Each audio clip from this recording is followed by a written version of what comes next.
today I'm going to discuss the topic Iliad, which is a epic poem written by Homer based on the events of the Trojan War. The Iliad is full of drama, war, and divine interferences. Here are notes on the parties involved, including the major god and goddesses. So, as we know, the Iliad is an epic poem. It is written in dactylic hexameters, traditionally attributed to Homer, set in the Trojan War, the 10-year siege of Ilium by a coalition of Greek states. It tells the battles and events during the weeks of a quarrel between King Agamemnon and the warrior Achilles. While the story covers only a few weeks in final years of the war, the Iliad mentions or alludes to many of the Greek legends about the siege. It mainly focuses on the conflict between Achilles and Agamemnon during the final years of the war. The war is fought between two main human groups, the Greeks, Achaeans, and the Trojans. But what it makes the Iliad unique is that the gods actively take sides and influence the war. The human parties involved, I'm going to discuss the main warriors. The first name comes from the Greek side that are invading army attacking Troy to bring Helen back, who was taken by Paris. The major Greek heroes Agamemnon, he is leader of the Greek forces, king of Mycenae. Achilles is the greatest warrior of Greece, son of a goddess. Menelaus, king of Sparta, husband of Helen. Odysseus, clever strategist, later hero of the Odyssey. Ajax, strong Greek warrior and defender. Nestor, wise old counselor and warrior. The Greek cause for fighting is that they want to restore honor and retrieve Helen. Greek represent unity, but suffer from internal conflict. As you see here in the picture, courtesy to Facebook page Archaeology and Civilization, here it is portrayed by some artist spin, and from left to right, uh, you can see Menelaus. He is the one whose wife is taken, and just next to him is Paris, who has taken his wife. He is not a Greek, he is a Trojan. Next one is Damaris, Odysseus, Nestor, then Achilles and Agamemnon. The Trojan parties, or the Troys, we can say, the Trojans are defending their city Troy from Greek invasion. Major Trojan heroes are Hector, who is the greatest Trojan warrior. He is noble and brave. King Priam is also there, who is old king of Troy. Aeneas, he is a Trojan hero protected by gods. Andromache is Hector's wife. She is symbol of Trojan suffering. And what is a Trojan cause? Trojan cause is they fight to protect their homeland. Hector represents duty, family, and honor. The divine parties involved, the Olympians were divided into two rival camps, supporting either Greeks or Trojans. So the god and goddesses role and who are supporting it is here. In this slide, I'm showing the gods who were supporting the Greeks. Hera supports Greeks because Hera and Athena were insulted by Paris in the by uh, there is an event where they have Paris had to select the most favored goddess, and where he selects Aphrodite. Now, the other one god is who is supporting Greeks is Poseidon, Hephaestus, who makes Achilles define armor, and then is Thetis. Thetis is a sea nymph who is mother of Achilles and who pleads for him.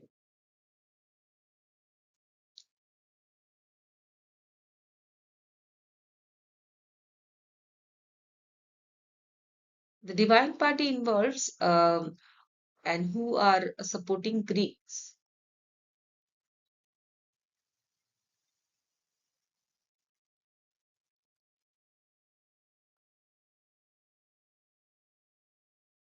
And the god supporting the Trojans.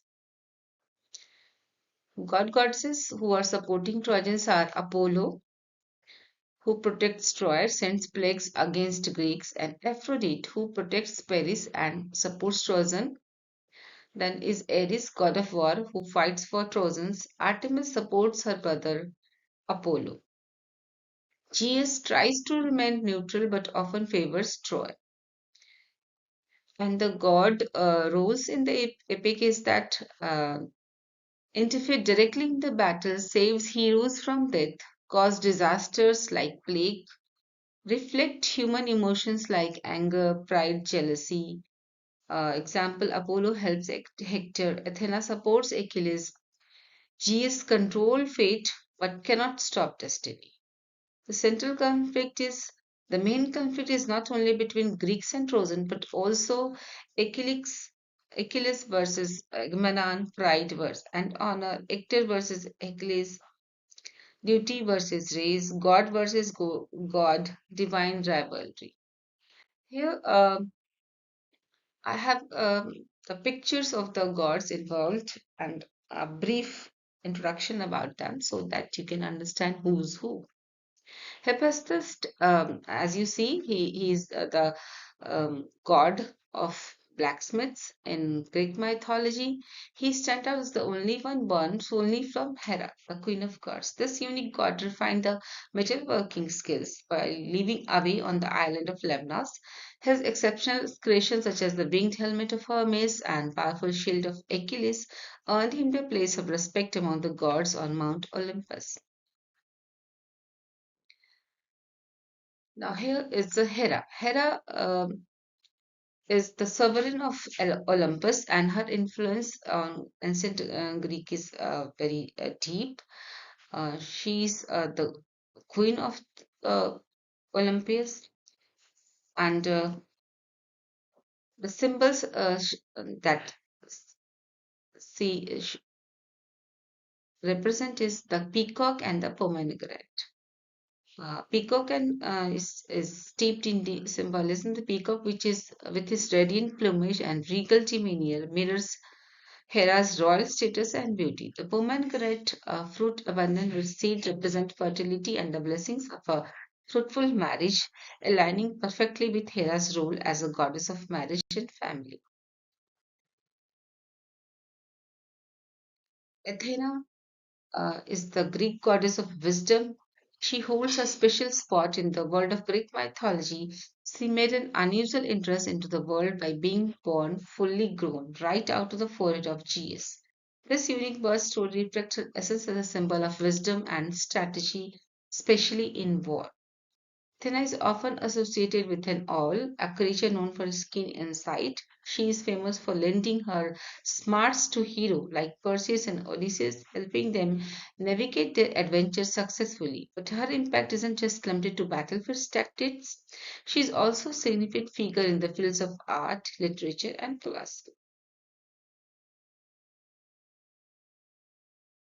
Ares is the god of war, had battles that were a lot like opening Pandora's box. They just had to whole heap of chaos and destruction.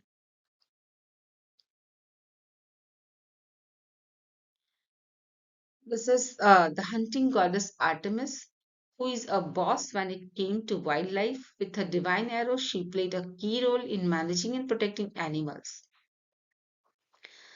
Artemis and Apollo. Artemis shared a special bond with her twin brother Apollo. Born to Leto, they were often worshipped together, but having a severe health and disease.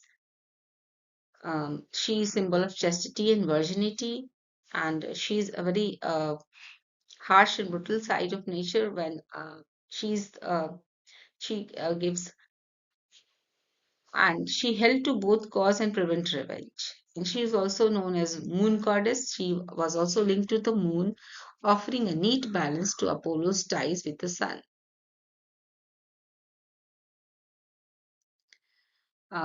The next one is Irish. Iris is the messenger god, we can say, as she is a dazzling burst of color, bridging the realms of gods and mortals. Her feathered wing flutter with urgency as she carries messages, shaping fates, resolving clashes. She is the Olympian who decrees sound across the world, threads weaving a tapestry of cosmic harmony.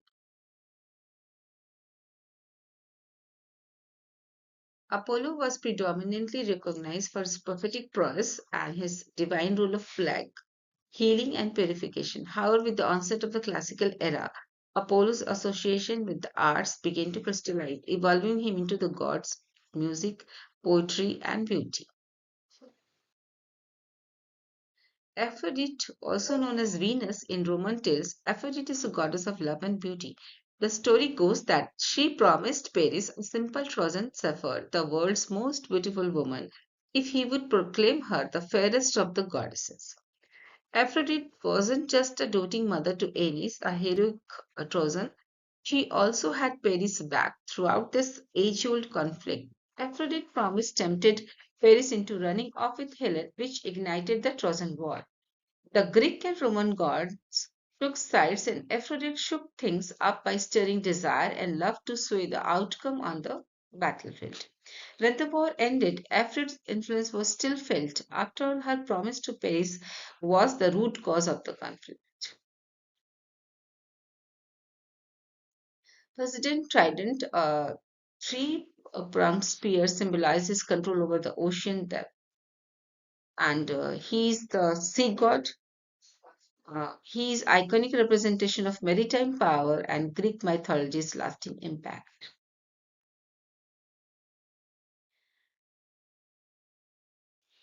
The Zeus is the king of Greek gods, and he is the undisputed king, ruling with grandeur from his throne atop Mount Olympus.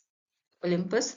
Zeus has a knack for controlling the weather. He is the one behind those rumbling thunderstorms and flashy lightnings. And he's a popular figure in literature and art, a testament to his lasting impact.